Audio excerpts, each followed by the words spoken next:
Ah,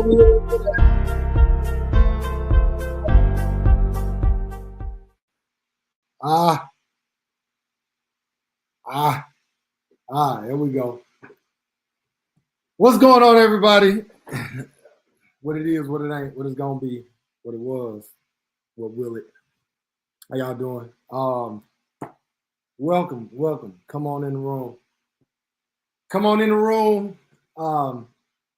As we prepare for what day we on? I don't. Day 8. Day 8. Wrong day. I knew that. I was just trying to see if y'all knew it. What's up, Drake? What's up, Haley? Haley. Is that Haley? Haley, if that's Haley. How you feeling, girl? How you feeling? What's up, Shannon? What's up, Kareem? What's up, Jamie? What's up, Jewel? Hey, Kay. What's up, Nene? What's up, Danielle? What's up, Chloe? Chloe Singleton. What's up, Chloe? And happy birthday, Chloe. What's up, Nikhil? Ashley. Hey, I feel a little better than before. Okay, that's perfect. Because I meant to text you earlier today. To text you and see how you was feeling. But yeah, I'm gonna hit you up tomorrow to see how you feeling after you get you a little bit of rest. Okay, y'all, welcome to day 8 of the 21-day challenge, the Pray, Plan, Execute 21-day challenge. Welcome you all. I'm trying to look over here on YouTube, make sure I'm good. Somebody give me a thumbs up or okay if y'all can hear me all right. You know, I got to do all these preliminaries. Make sure we're good to go. What's up, Taylor? Taylor Gang.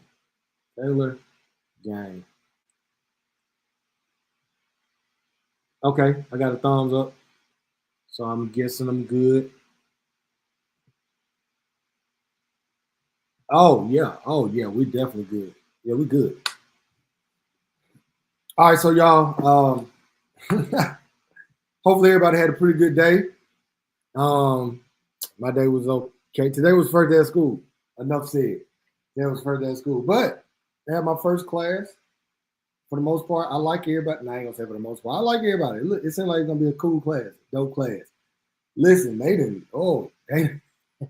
cut off a lot of them students. Them folks weren't playing about them balances. I'm not gonna say out loud where I work, but they weren't playing about them balances. Because my classes were all full at the end of the semester, last semester for registration. I mean, all of them to capacity. I got there, boy, I looked at them rosters today, cut in half. I mean, snip. Ain't nothing to cut it off. Nothing. But all in all, it was a good day. It was extremely productive. I had about 19 items on my to-do list, and I got all the way through them with the exception of the last two. Last two was this live stream and to sermon prep. I got to preach twice this weekend at my church, the youth and young adults. And then I actually have to preach at Tougaloo. Tougaloo's homecoming week is next week, and they're starting it off with a worship service on Sunday at the chapel at 5 p.m. So if you're in Jackson or surrounding areas, come out to that gospel concert. It's gonna be a lot of amazing artists, including my church, Jackson Revival Center Church. Shout out to y'all. They'll be singing. I'll be preaching there. It'll be like a sermon. I ain't preaching long. It's gonna be about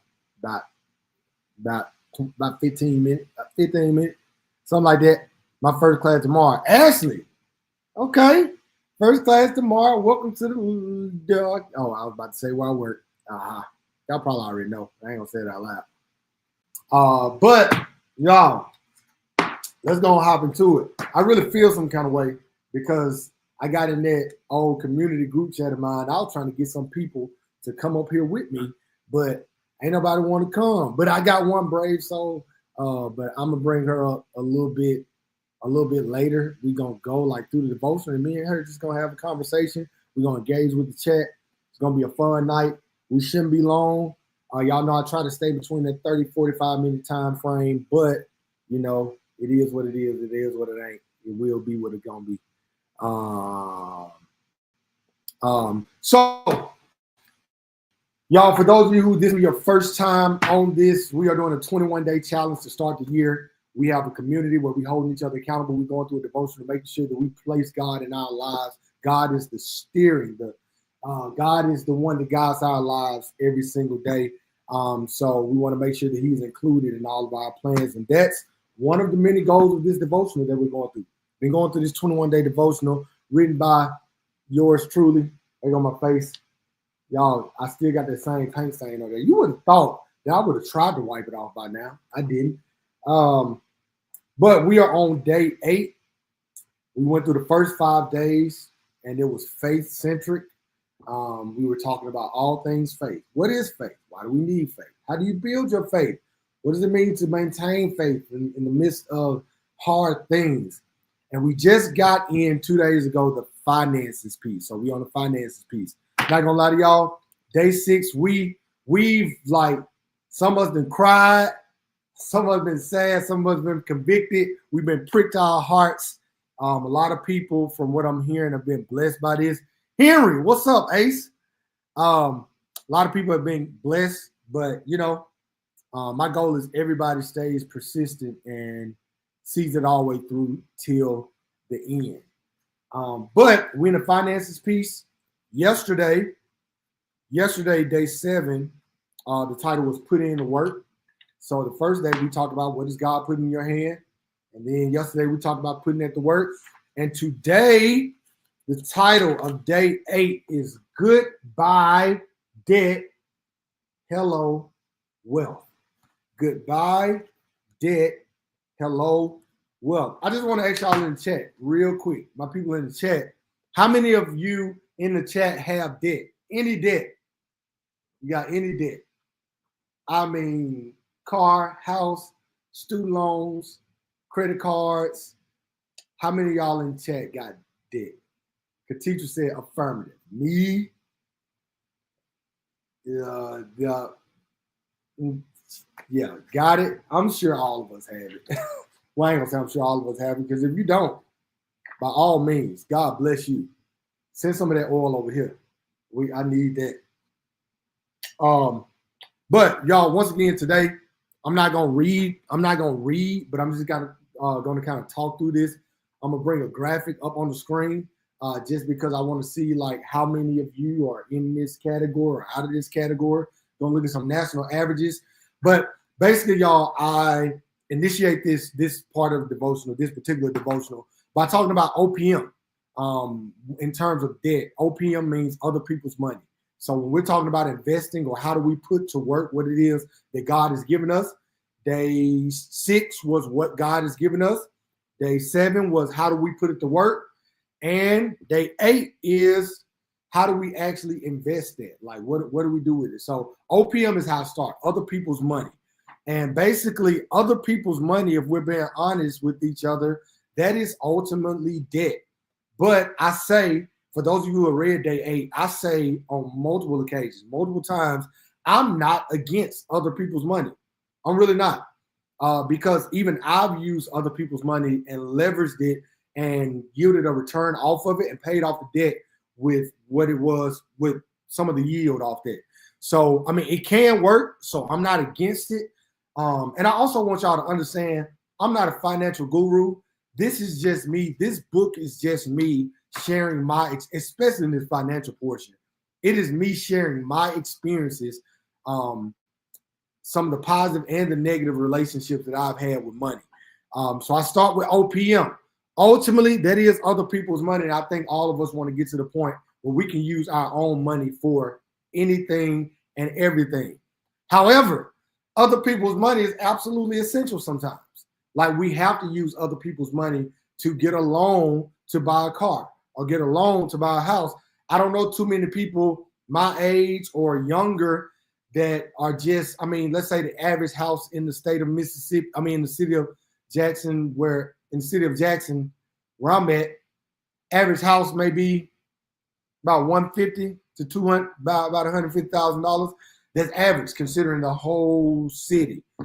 I don't know too many people that are just carrying around $150,000 that they can drop and not think about it. So for most of us, it's essential. We have to use other people's money sometimes. So that's why I'm not against it. I'm not here to twist it. And I actually think that you can leverage it. But one thing I also talk about in the book is when it comes to other people's money, there has to be some type of return on the end of that, whatever that return looks like. So for a house, you're using somebody else's money to do it. Of course, you have a mortgage, but you have somewhere to stay. That house is building equity. Usually it's going to raise in value as the years go and the real estate market continues to expand. For a car, that's other people's money, but the return on that investment is transportation to get to where you need to go, to get to work, to actually make money, to get to places that you need to be to actually make money so that you can ultimately have your own money to invest. So I'm not against it at all. I'm trying to see. It was another high point. I referenced Proverbs 22:7 here. Proverbs 22:7 says, the rich rule over the poor, and the borrower is slave to the lender. The rich rule over the poor, and the borrower is slave to the lender. I don't know if I'm the only one, y'all, but I don't recall even being taught about finances when I was in school. I'm talking about like grade school, K-12. And y'all can tell me in the chat, were y'all taught about finances when you were coming up through elementary, middle, high school? Was it a part of the curriculum at all? Like yes, no?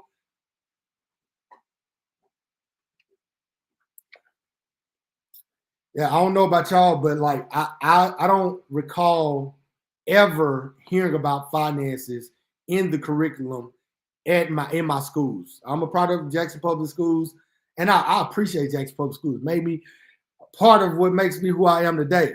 So I ain't down in it, but it's not just JPS. It's not just my public school system. It's the public school system at large. I see most people are saying no.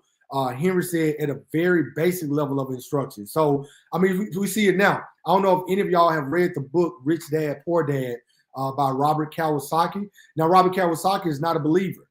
He is an atheist, but all of his principles that align with how he manages money are parallel to that of biblical principles when it comes to money.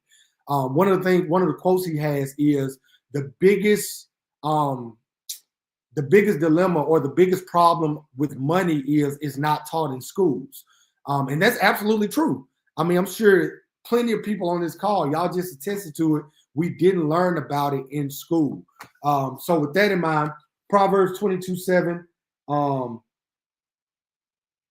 Oh yeah, want to talk about that too. My first, and then I'll bring our guest up here shortly.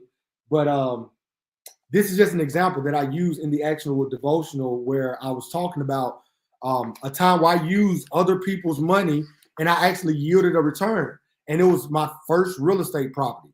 I bought my first real estate property, y'all, at 22 or 23 years old. It was somewhere in there. It was like right when I graduated college or like the year after.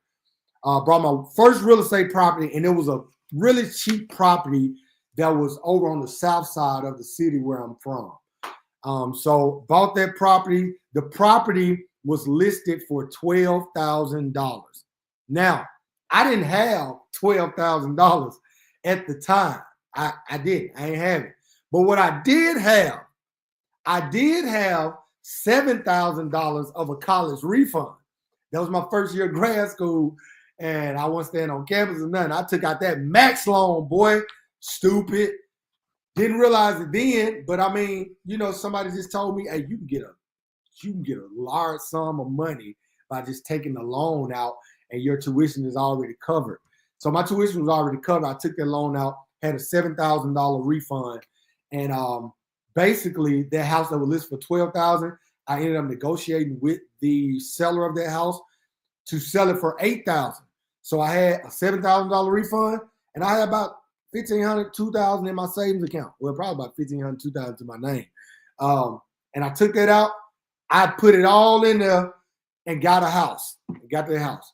First house I put in my name. So then what I did, I had a credit card. It was with Comerica Bank.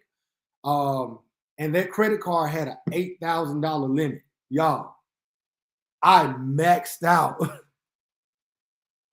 I maxed out the freaking. Did I max it out? I don't remember if I maxed it out. It was a few thousand that yeah. No, I maxed it out. I did. I maxed that card out. I maxed that 8,000 out, and I renovated the house that I had just purchased.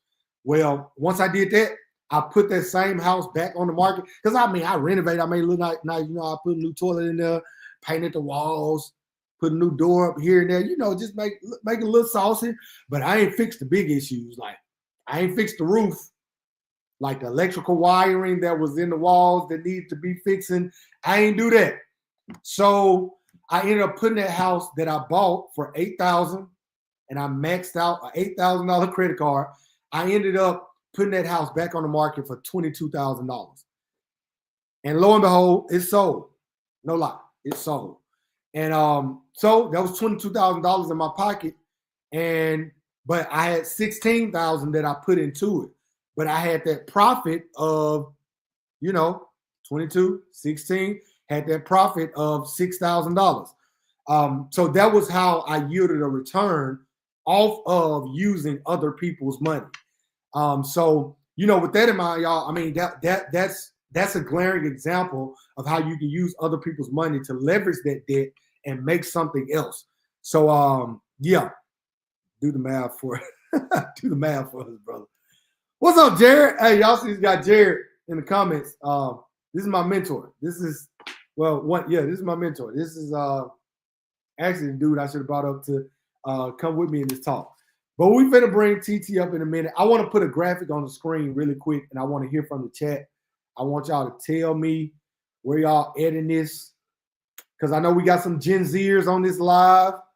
I know we have some millennials on this live. We got some Gen Xers, and we have some baby boomers. So according to this average debt by age group in the United States, the average debt of Gen Zers is $14,700. Millennials, $27,900. Gen X, average debt is $36,000. Baby boomers, $28,600. I want y'all to tell me in the chat, does this adequately depict where you are? Like, just say higher or lower. Say higher, lower, or push. I'm gonna go ahead and tell y'all, I'm a millennial. I got I got more than $27,000 in debt. I do. I got my student loans. They still lingering out there. I got my house. Got my car. That's it. But I'm telling y'all, that's over $28,000. Chloe said lower. Chloe, you better be lower. Shannon said lower. Shannon, I need to get on your level. Are we counting student loans? Heck yeah, that's debt. We count them. I counted mine. I would. No, I wouldn't quite be lower. Felicia said lower. Okay. Them teacher, I'm trying to tell you, them student loans, that's what they is. Avia, higher. Jasmine, a little lower. And y'all, we transparent here. Ain't nobody trying to count your pockets. That's why I led with saying I'm a millennial and I'm higher than that. When it comes to all my debt, my student loans, my house, all my debt, I'm higher. Chloe said, I don't have any debt. Chloe, you better not have no debt. Girl, you're 15, 16. You just turned 15. Haley said, you don't have it. I'm telling y'all, Haley, Chloe, these lives like this are so important for people like y'all. Because learn from our mistakes. Don't accumulate this debt. Don't get all them student loans. Find scholarships. Find fellowships. Find people to help you pay their tuition. There's so many resources out there. Juanita, boomer, higher. Good. All right, so look, check this out. Y'all, I just want to put that chart up just to see where we at. Just to see, like, in this chat, of the 30 plus people that are in this chat right now, like, where do you fall? Where do you fall in it? So, y'all, just to continue this conversation, I'm about to bring my good friend up. Me and her met about about 2 years ago. Me and her met about 2 years ago. Telling y'all, this girl is brilliant. She's phenomenal. Um, Quick on her feet. She's great at what she does. She works in higher ed. I ain't gonna tell y'all where she works. I'm gonna let her do that if she want to. But I will tell y'all she used to be at the best HBCU, the best college in the land. She left for, I ain't gonna say bigger and better things because of where she at. Smaller and better things. So so yeah, without any further ado, this is my first time bringing somebody up. So if I do it wrong, we're gonna see. Y'all welcome to Teacher Mallard. Teacher Mallard. Student loans. Oh Lord. TT, what's up, man? What's going on? It's hard not to, because I'm laughing back here before you bring me up onto the screen. Okay, look, she got the hair laid. She fresh out work. This, I know the outfit is popping. Today, y'all started school yet? Yeah, we started Monday. I was back in the office today. Praise God. Back in, okay. Well, I just got back today. Well, no, we started Monday too. I just got back today. But yeah, like I said, y'all, I mean, Teacher, if you want to tell them a little bit about yourself, yeah, tell them a little bit about yourself. I don't want it because we're a community here. Have the people in this chat in the community just so they know who you are. And so they won't be scared moving forward. I put this message in the chat, everybody talking about, I don't want to get on. I'm scared. I'm camera shy. Not today. I ain't want to do today. Scary. God has not given us a spirit of fear, but of love, peace, and a sound mind. I'm sorry. Listen. Remember we talked about that 2 days ago about that fear and that rejection. But we did. I'm not gonna call people out because I was in the chat too. So Katish from Mallard. My friends in known community know me as TT. So y'all have probably heard him say TT. That is what I go by. I am still part of the Jackson community, due to my wonderful doctoral studies. But again, we met like 2 years ago. Came to church. We know each other through higher education. I used to be the director of student engagement and leadership at Jackson State University. Recently just transitioned in June 2024. And now I am at Florida A&M University as the director of student activities there. And so went to the ops. She went to the ops. I didn't go to the ops, but I did slide back to Eastern Standard Time. So it is actually 9:23 here. Oh, well, look, we can't keep you on here long. You got to be at work in the morning. Yeah. So yeah, that's a little bit about myself. Well, look, TT, I actually something you mentioned there that I'm glad you mentioned because both of us are in the same process. We both are currently in doctoral programs. Yeah.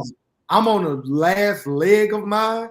Y'all, I defend my research this semester. I finished in the summer, this summer. So y'all keep me lifted because there ain't a semester that went by. I ain't want to quit. And Katitra, she is in the program right now as well. So we can start there when it comes to like talking about debt. So both of us, we openly communicated that we definitely have student loan debt. So that came from undergrad and of course our master's program possibly. So the question I want to ask you first is, what are you doing or how are you better or are you navigating it differently how you paid for school from undergrad to this graduate program now? Absolutely. So I don't mind being transparent a little bit with my story because I kind of have a unique situation. So I probably went to one of the most expensive undergrad institutions. And so I went to Hampton University, private institution, and I went there for my undergraduate and grad.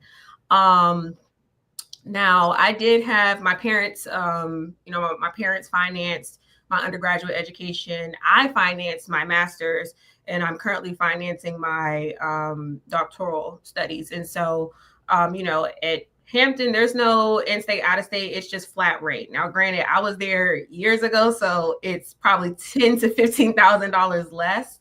But my parents paid for that. But my dad actually passed when I was a senior, right before I graduated. And so, just trying to be smart with fiscal monies.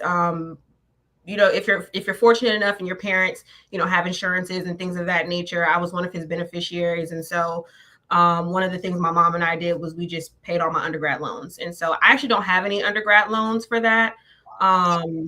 So that is a blessing in itself. However, I do have loans from my master's degree.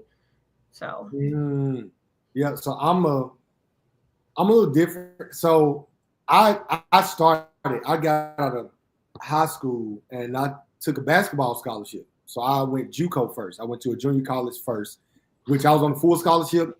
Didn't have to pay those first 2 years. However, when I got to Jackson State, my junior year, my dad was actually working at Jackson State then, which means I got half tuition. However, this is when I was introduced to that crowd of people that was like, hey, man, you took out, I mean, it was like it was a cool thing. They were presented like, man, you need to take out a student loan so you can get a refund. And it's like nobody was there was there to educate me. So I was like, you talking about a ninja from Northwest Jackson. So the financial literacy, it wasn't prioritized in my household. So if somebody comes up to me and tells me, hey, you can get about 2,000-3,000 back, it's like I'd be satisfied with 200-300. I ain't never seen that amount of money. So if they telling me I can get it just by checking this box or checking this subsidized on my account, I did it. So that was where it started, man. I did that all through my undergrad and really through my master's too. Like it was just student loan, max amounts saying, I mean, it was just, and it wasn't until midway through my graduate program where I was like, okay, something about this ain't smart. Let me stop and let me like reevaluate this. So with my doctoral program, my very first semester, I actually got somebody to pay for it. And then I've been in my doctoral program 7 semesters. I got the first one paid for. And then I did take out a loan for one, but I paid out of pocket for the rest of them. So that's my story. For all my college people on here, Chloe, Haley, y'all headed there. If people telling you take out loans just so you can get a refund, don't do it. Reconsider. Or whatever Outcast said. Can we just say a refund is not a refund? We really have to say, we have to remove the language of refund because it's really not a refund. Absolutely. It's what word I want to put on it. Let's repurpose that. Let's put another word on it. And henceforth it shall be named as that from this day forward. Not a refund. I was going to say not a refund, but a repent. Not a refund. It's a loan. That's literally what it is. It's a loan. It's a loan. That's literally what it is. I was trying to think of something fun to say. Like so we was all, it's a loan. That's what it is. I'm trying to think of something fun we could put on it, like some kind of parody. I don't know.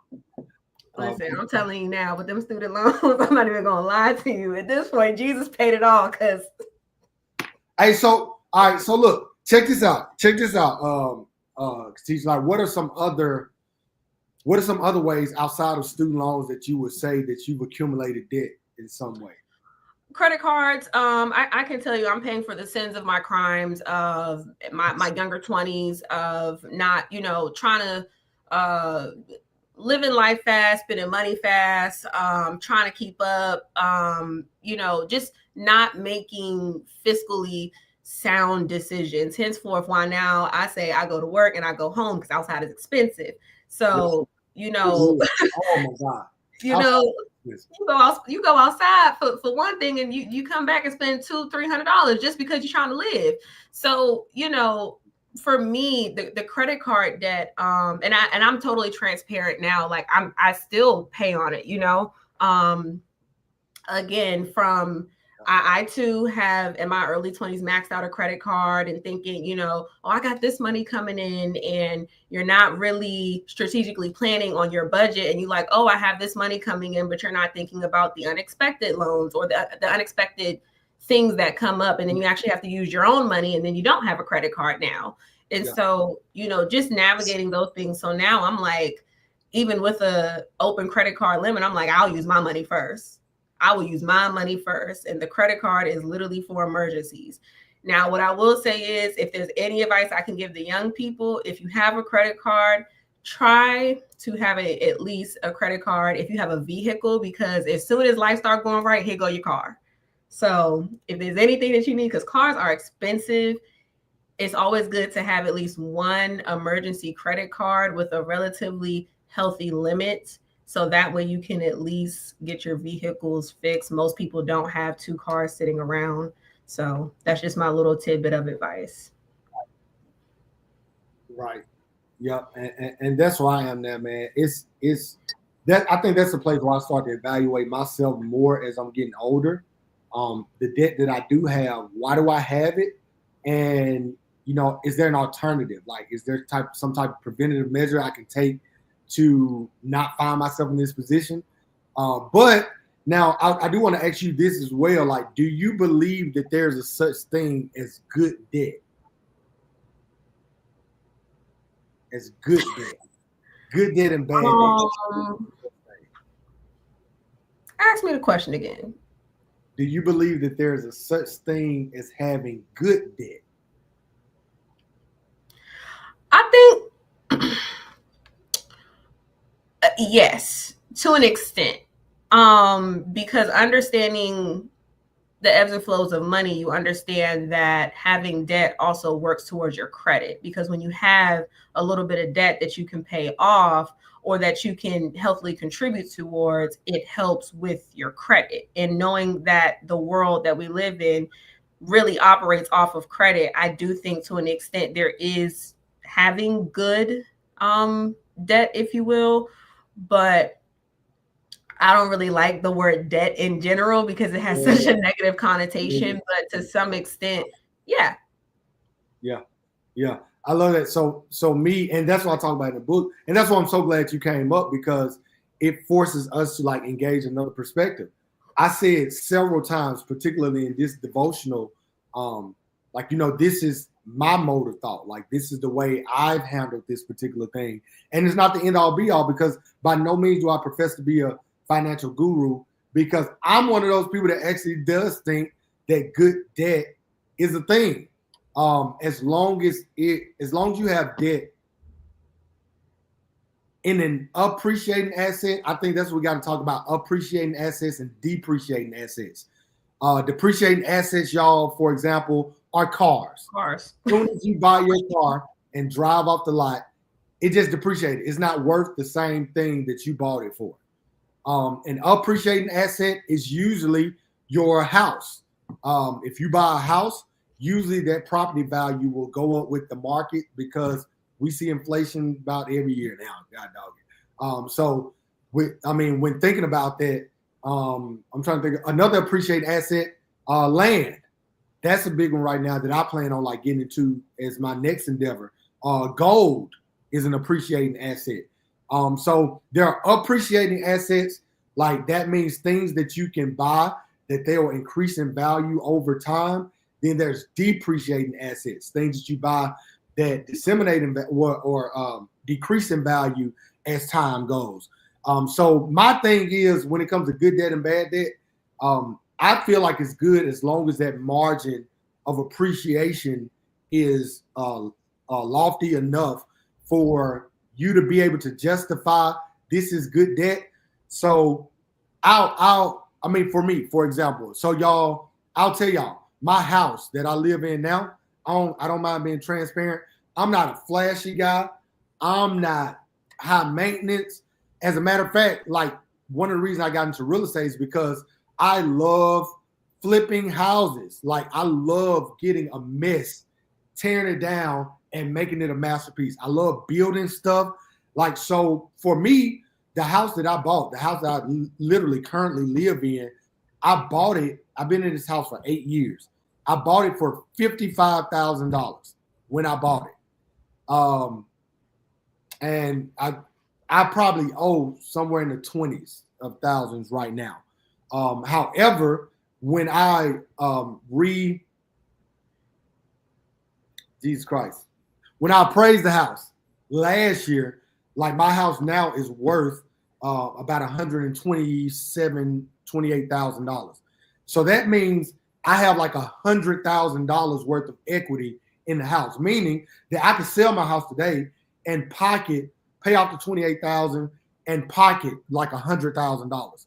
So when it comes to things like that, I feel like good debt is a thing because at any point I could pick up and be like, hey, I don't want to live here no more. Let me just sell it and get the cash.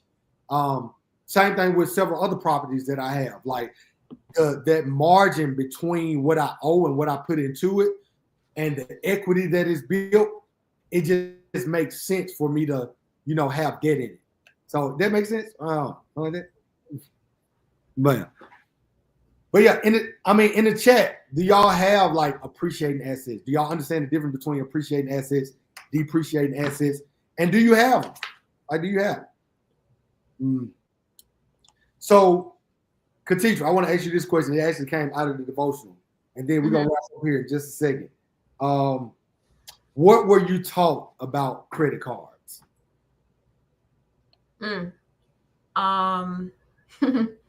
Or were you taught at all about credit cards? I was taught and I was hard-headed. I'll be totally honest. I got my first credit card my freshman year in college. And to be clear, when I went to school, I was 17. So imagine trying to compute having a credit card at 17 and you want to try to keep up with your friends and do X, Y, and Z. So I think in full transparency, my mom works in finance. So, it has been, you blessed. And I get it now, right? Like in my 30s now, I'm like, wouldn't do that. Not doing that. But I think a lot of the things I learned, right, is like understanding interest rates, understanding principles, understanding paying certain things. Like if you are going to do payment plans, paying things by a certain date so the interest doesn't accrue, or understanding what it's like if you have a credit card that, when you have your interest free, being practical about if you can really pay the amount that you're putting on that card to keep those interest-free rates, because the interest is gonna not feel great if you don't pay it off. And so, being very practical about the amount of credit cards, balancing that debt and navigating it. When I really started to understand the concept, I was like, wow, like being good steward of the money allows for you to increase your maximum. To that though, don't fall in the trap of like, okay, I have more money to spend now. And so when I really started understanding that, I really started to feel like I had a sense of independency, and that was starting to feel really good. So yeah. Yo, like that's the conversation I have with myself all the time. Like because all my stuff on like auto draft. Yep. Like the beginning of the month, something like that. And bro, when I just look at how much is going out, and I'm like, if I could free up this capital, like how much further what could I do? How many people could I bless? Like, so man, that is for me, like credit cards it wasn't really talked about, but when it was talked about, like my parents thought it was, and now that I look back, they were kind of right, but they thought like credit card was like evil. Like, bro, no, you don't get no credit card. You don't need no credit card. And I see why now, because they had gone through their experience and they didn't want to see their child bump their head the way that they did. But, so I did start with that mode of thinking when in my younger adulthood. But then when I started thinking I was a investor and stuff, that's when I started to actually apply, get approved for them and things like that. So, it was what it was. But I was trying to say, okay, last question. What are dreams, goals, or ideas that you have yet to start because you lack money or resources? Oh man, that's funny. Oh man. So I think and it's actually funny because I we had a conversation a while ago and you brought this up because you said I live a nomadic lifestyle. Oh, yeah, yeah, yeah. I did say that. um You be up. You'd have been around the globe. Listen, and so I think when the older I'm getting now, I really think about where do I want to plant my roots and what does that look like? And being down to one parent and all of those things. And so, I heavily think now, right? Like, where would I want to buy a home? Because those are going to be my roots. Where do I want to settle? I think about in my younger life I've always wanted to open a dance studio because that's I've always had a love in that space. And so I have now that I'm getting to a point where I have hit achievements of my educational goals, I'm kind of like spinning the block of like, okay, how do I like do all the things of like curing my younger self of the dreams that I had? Because I really do feel like as an adult, if you don't do some of the things that you aspired as a child, then I feel like you could become a little sad. And so for me, really being in that creative space, I think about buying a home. I think about opening a studio, and that would be relatively in the same area. I think about I'm very blessed, so I don't have a car note. Again, that was something else that I very fiscally thought of when my dad passed away. So I bought a brand new car, and I made sure that was my 10-year car.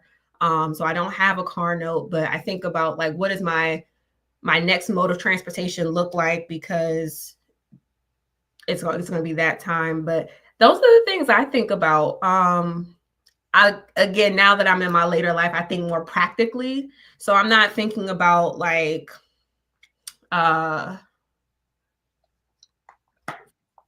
fashions and things of that nature. I just think about like what are the things that bring me peace, and what are the things that make me happy and give me joy. And joy is in dancing, and then I love having a home. I love having a house. I love uh interior designing, so that's like another passion I have. So being able to have that space, those are the things that fuel my passions, and I would like to be able to fund them in some capacity. Oh man, I love it. I absolutely love it. And you will. You will. I believe that.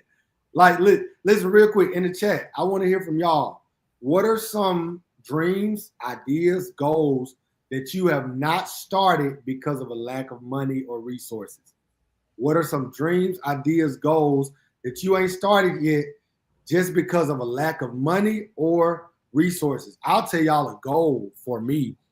I aspire, oh man, I so fervently aspire to be extremely philanthropic. Like, for those of you who may not know what philanthropic is, for that philanthropy, it's just where people who give away money. Like, I really, and y'all, many of y'all know I'm a youth and young adult pastor. I work heavy in ministry. I'm a worship leader. So I'm in a church a lot, and church is the place that people come and they're the most vulnerable, especially with me. I'm the one that people come to when it's like, hey, can you pray for me? This is what's going on there. And I can't tell y'all. Now, some folk be just trying to get over. Yeah, I know it. Some of y'all people just be coming to church.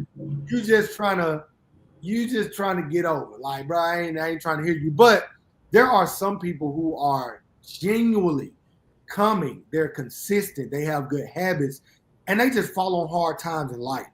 And I can't tell you how many times that I've wanted to be like to this single mother right here with 3 children and 1 car. Father ain't in her life. Faithful to the church, faithful to her job, faithful to ministry, faithful to helping other people, and fell on hard times. Can't tell you how many times I just want to be like, I'll go buy you a car right now. Come with me to the car lot. Pick out whatever you want. Like, I want to get to the point where I can do that. And debt is preventing me from doing that right now. I want to get to the point where people who don't have places to live, like, I can have this conglomerate of houses that I can be like, I'll house you for 6 months rent free. and I want you to get back on your feet. That is my heart. That is in the deepest parts, every fiber of my being. That's ultimately what I want to do. So that's like just a few of like those dreams, goals, and ideas that I have, and I just can't do them now because of lack of money and resources. Let me see in the chat. I know Dr. Mimi said flipping houses and being a secure philanthropist. Yeah. Kay said open a coffee shop and flip houses, and we gonna do it. You best believe.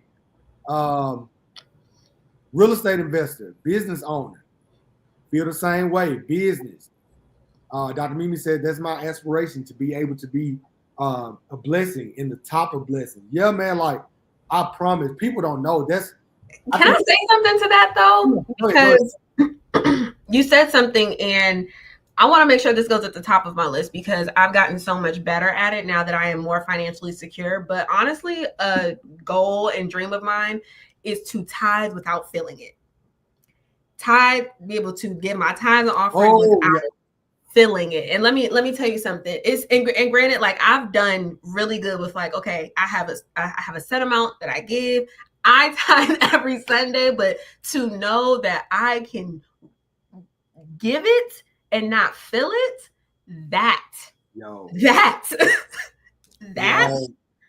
like, because I know what it felt like to give and I didn't have it. And it wasn't a bad thing because so many more blessings came on the back end, but to know that I can just give it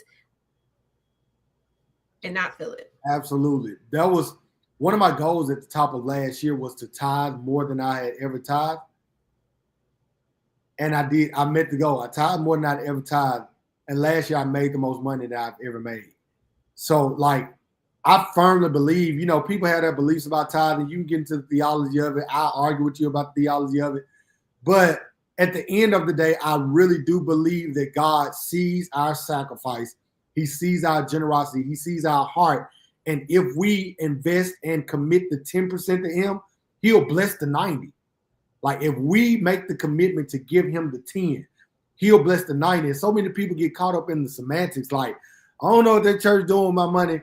I don't know. And I get that. I really do, which is why one of the things that draws me, I absolutely love about my church is how transparent they are with finances. Like, y'all, we got this amount of money going over here, this amount of money going to the food outreach, this going to our domestic violence shelter, this going to our senior citizens, this is going to employees. Like they're showing us this is what the giving is. So I get that people have that reservation because of that. But for me, I just made that commitment like 5 years ago. I was like, bro, it ain't my job to be concerned with what they're doing with the money. It's my job to stay committed to what it is that God, in and of himself, gave me, because he blessed me with this. And I got to believe that if I commit to that 10%, he'll bless the 90%. So I think, is it Avia or Avia? It's one of the two. I'm sorry. But that's true though. And I'm not gonna preach down about tithing, but what I will say is I want to be able to do it because I think a lot of people who meet me right now, and this is kind of tying into finances. So this is like a 2-minute like reflection / testimony. I think a lot of people meet me now in my life and they see the life that I live, but a lot of people don't know my story because in 2019 I was unemployed.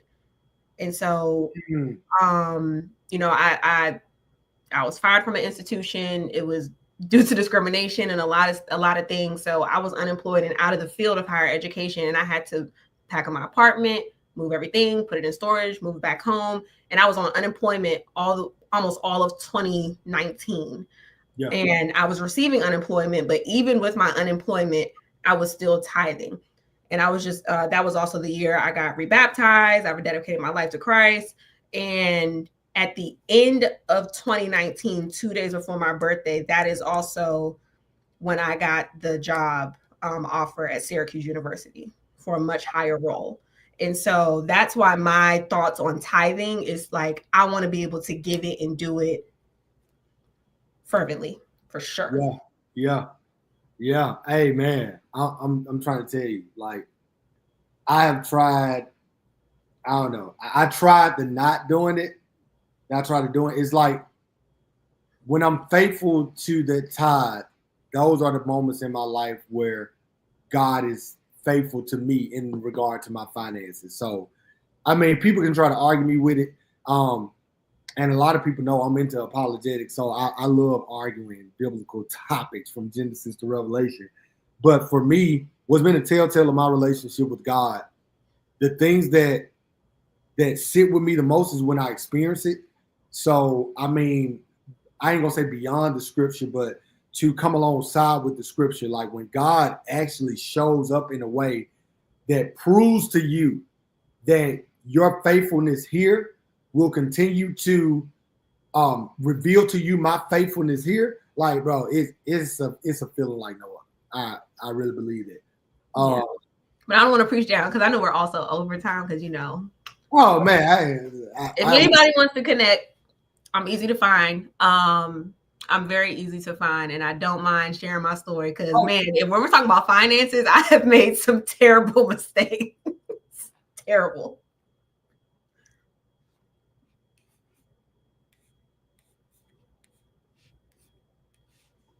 Okay, I'm back. Okay, you back, Katisha? I'm here, present. Okay, yeah, I think this is my Wi-Fi. It's always wrong. I'm sick of Xfinity. I'm finna leave them. But no. Yeah, hold on. Let me do this part though. And then you can say what you just said. All right, I'm sorry. That way. No, that way. Okay, that way. Yeah. So Katitra, tell us how we can connect with you. How can we connect with you on social media? Oh man. I'm very active on LinkedIn with my name. If you find another Katitra, let me know. It's a very unique name. My Instagram, I try to be very active on there. So it's at @the_Miss Mallard.